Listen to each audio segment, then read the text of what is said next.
if it's a free, democratic society, there are many different movements within the society. There are obviously, in every society, there are people who are against this society. They may be simple criminals, ideologically in disagreement with the state policy, conscientious enemies, simply psychotic personalities who are against anything. Right? All these movements will be directed in one direction, right? This is the time to catch that movement and to continue it until the movement forces the whole society into collapse, into crisis. We don't stop an enemy. We let him go. We help him to go in the direction we want them to go. Okay? Obviously, there are tendencies in each society, in each country, which are going to opposite direction from the basic moral values and principles. To take advantage of these movements, to capitalize on them, is the main purpose of the originator of subversion. So we have religion, we have education, we have social life, we have power structure, we have labor relations, unions, and finally we have law and order. 1, 2, 3, 4, 5, 6. Okay? These are the areas of application of subversion. What it means exactly?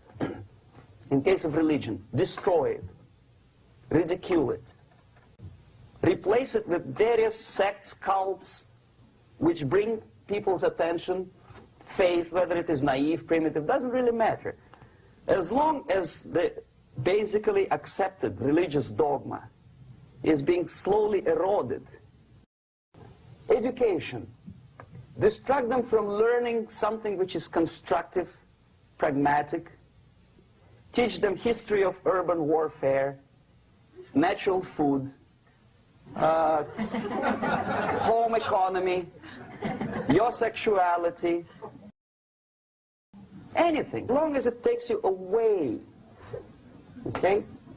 Social life. Replace traditionally established institutions and organizations with fake organizations. Take away the initiative from people. Take away the responsibility. Power structure.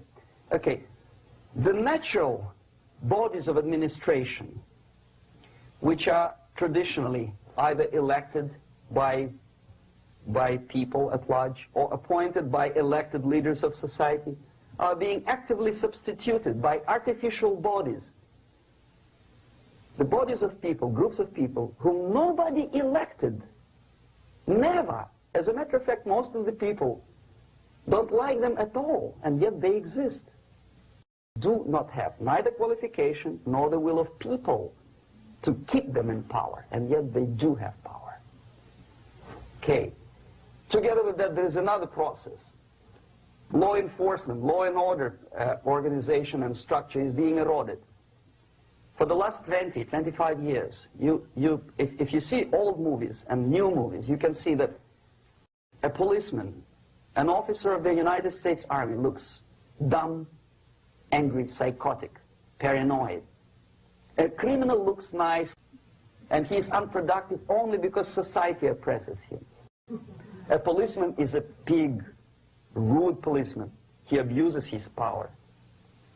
No? A generality, generalization like that. The hatred, the mistrust to the people who are supposed to protect you and enforce law and order. Moral relativity. Okay, labor relations. At this stage, within 15 to 20 years, we destroy the traditionally established links of bargaining between employer and employee. Millions of people suffer from that strike because economy now is interdependent. It's intertwined like one body. What is the motivation for strike? Improving of workers' condition? No, obviously it's not. Then what is it? Ideology. To prove to these capitalists. And the obedient horde of workers, like sheep, follow these people. And they cannot disobey. Why? Because if they do, you know what happens to them. Pickets. Whenever trade union strikes, we have influx of propaganda, mass media, ideological dissemination. The workers' right, and we repeat it like parrots. Yes, workers' right.